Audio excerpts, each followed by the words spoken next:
Film ini diadaptasi dari kisah nyata viral di podcast RJL5, produksi Star Vision, dan disutradarai oleh Bobby Prastio, dibintangi oleh Neona Ayu dan Marcella Zalianty, menggabungkan elemen horor mistis dan drama keluarga. Film ini tidak hanya menyajikan ketakutan, tetapi juga menekankan pesan moral yang menurut saya layak kita tonton. Seorang gadis bernama Vita yang masih SMP, masih dihantui pusaran sihir sampai tumbuh dewasa. Lantas, akankah Vita berhasil menghadapi kekuatan gelap yang hendak menguasai mereka? Diawali dari sebuah keluarga yang harmonis, dari pasangan suami istri yaitu Bapak Edi dan Ibu Jumiati terlihat sangat bahagia bersama kedua anaknya yang bernama Vita dan Dwi. Pak Edi disibukkan dengan pekerjaannya sebagai PNS. Sementara itu, Ibu Jumiati membuka usaha salon yang mempunyai banyak pelanggan setia. Karena ibu mereka semakin sibuk di salon, suatu hari saat akhir pekan, Vita diminta sang ayah untuk mengantarkan adiknya ke pertandingan sepak bola. Saat Vita pulang sebentar ke rumah karena sakit perut, ia mendengar suara aneh yang mencurigakan.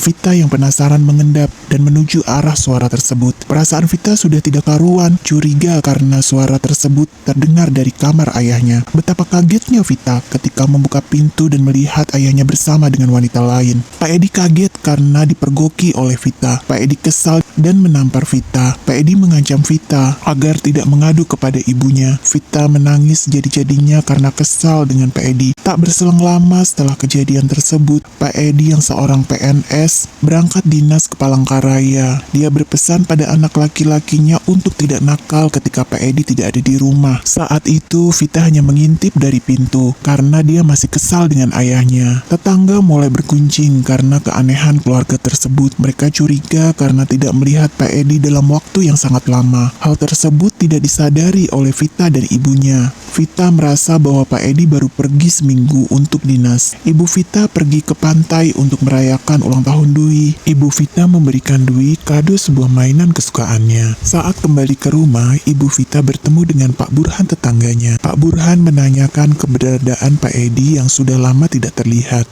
Tetapi Ibu Vita masih saja tidak menyadari kejanggalan tersebut. Saat Vita ke salon ibunya, dia tidak sengaja bertemu dengan wanita yang pernah ia lihat di kamar ayahnya. Wanita tersebut tersenyum sangat puas. Saat malam tiba, Vita bermimpi tentang wanita itu. Dia juga mendengar suara aneh dan bergegas mencarinya. Dia memanggil ibunya, tetapi Vita tidak menemukannya. Ia kembali mencari ibunya. Betapa kagetnya Vita melihat ibunya tergantung di pohon. Untungnya itu hanya mimpi. Pak Burhan menemui Ibu Jumiati dan mengutarakan apa yang dirasakannya. Akhirnya Ibu Jumiati memutuskan untuk mengecek Pak Edi ke kantornya. Betapa kagetnya Ibu Jumiati dan Vita tiba-tiba melihat Pak Edi sudah ada di depan rumah. Ibu Vita bertanya kenapa Pak Edi tidak pernah pulang, tetapi Pak Edi cuma bilang tidak apa-apa. Jawaban tersebut membuat Ibu Jumiati makin kesal pada Pak Edi. Pak Edi meminta surat tanah dan sertifikat rumah, tetapi Ibu Jumiati tidak memberikannya. Setelah Ibu Jumiati dan Pak Edi bertengkar, dikarenakan Pak Edi tidak mendapatkan apa yang dia inginkan, dia bergegas segera pergi. Vita yang melihat kejadian tersebut salah paham. Dia merasa semua terjadi karena ibunya terlalu sibuk di salon. Paginya Vita memberikan makanan kepada ayahnya. Tetapi alangkah kagetnya Vita bahwa makanan yang ia buat dengan susah payah justru dibuang ke tempat sampah. Pak Burhan menyarankan Ibu Jumiati untuk menemui seorang ustadz yang direkomendasikannya. Karena Pak Burhan merasa selama ini apa yang terjadi sangat janggal. Pak Ustadz berkata bahwa suaminya pulang, tetapi bukan ke rumah Ibu Jumiati, tetapi ke rumah orang yang menyerupai Ibu Jumiati. Pak Ustadz bilang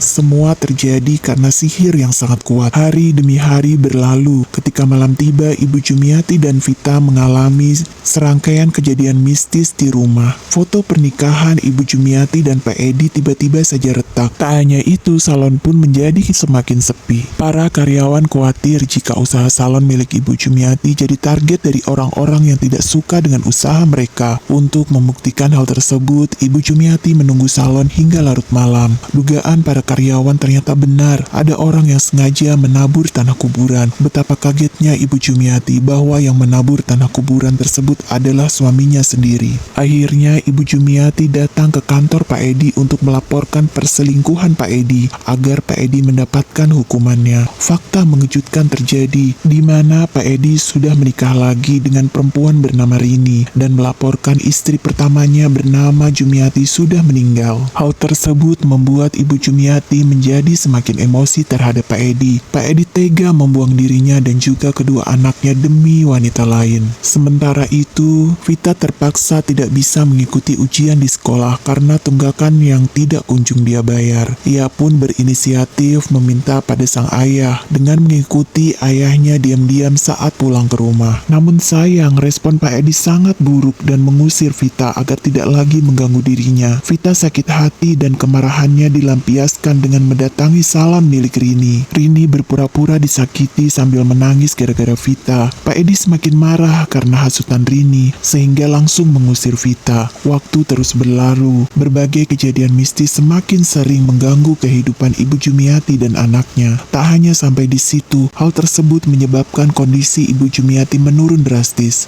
Rini semakin gencar menyerang Ibu Jumiati dan anaknya. Bahkan Pak Edi berniat menumbalkan keluarganya agar keinginannya tercapai. Rini terus menghasut Pak Edi bahwa apa yang dia lakukan sudah benar. Pak Ustadz Rahmat mengarahkan agar Ibu Jumiati, Vita, dan Dwi memperkuat imannya. Mereka diwajibkan melakukannya selama 40 hari agar ilmu hitam Sabdo Pandito Ratu yang digunakan Rini dan Pak Edi tidak lagi menyerang mereka. Dari makhluk halus, kalajengking, dan hal-hal aneh lainnya datang silih berganti. Tiba-tiba saja perut Ibu Jumiati semakin membesar. Vita yang panik segera meminta tolong kepada Pak Ustadz Rahmat. Pak Ustadz Rahmat menemukan buhul dan segera membakarnya.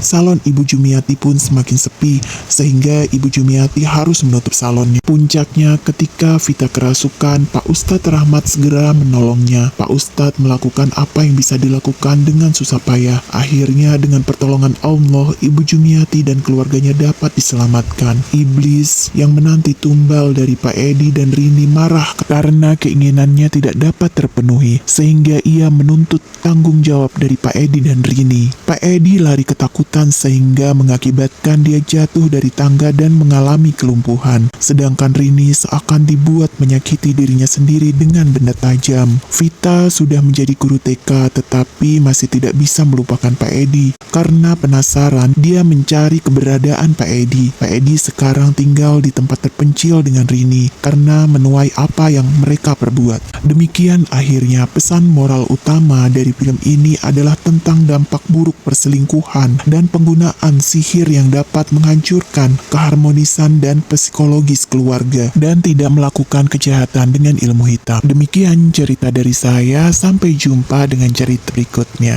Mohon maaf jika ada salah kata. Terima kasih.